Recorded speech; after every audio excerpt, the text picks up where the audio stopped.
So ito guys, unang gawin ninyo guys, bubuksan niyo to guys, likuran niya. Tapos double check ninyo kung may mga circuit connection dyan na nasunog or kinalawang or anything na nagdulot ng vibration ng motor. So check nyo yan, tapos linisan ninyo. So dali lang naman to linisan, tapos bilad nyo sa araw. So una nyong gagawin, tanggalin nyo tong mga ano na to, lights nya, light bulb nya, para ma-access ninyo yung ano nya, circuit. So yan yung una nating gagawin guys, para malinis natin. So pwede ninyong tanggalin to ito, ihiwalay ninyo itong ano na to, tapos bunutin nyo yung ano na yan. So makikita ninyo naka-stack, stack yung ano nya. So may portion yan na weak ng motor, kaya nagkaganyan. So ayan guys, nabaklas na natin. So ito yung panel gauge, yan yung naiiwan, yan.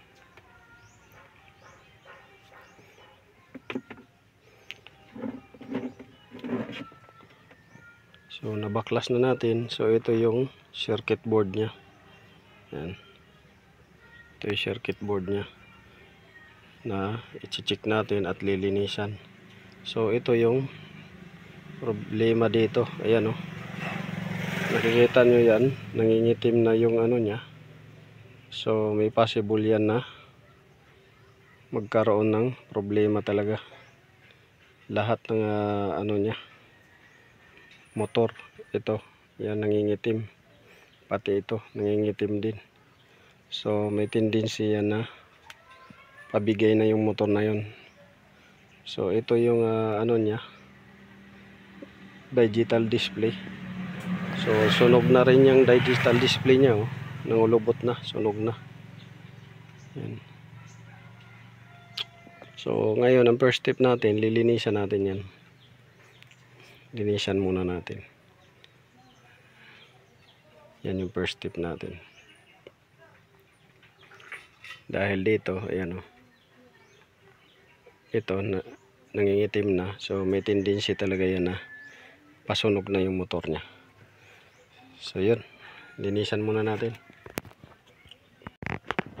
So ayan guys, nalinis na natin at naibilad na natin sa araw. So tuyo na siya, ayan. Nabilad na natin sa araw, malinis na. Ayan, tuyo na rin dito. Ayan.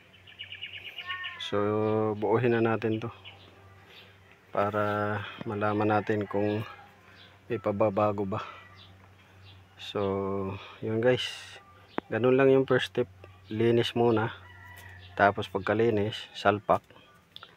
Kung hindi siya nagbago, meaning may piyesa doon na problema doon sa stepper motor contact nya, supply. So ang nanginginig dito is itong dalawang malaki na to, ito stepper motor ang tawag dyan. So yan yung nakita nating problema.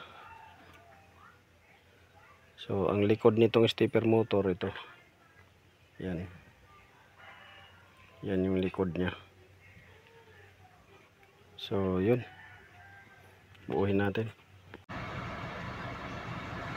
So yan.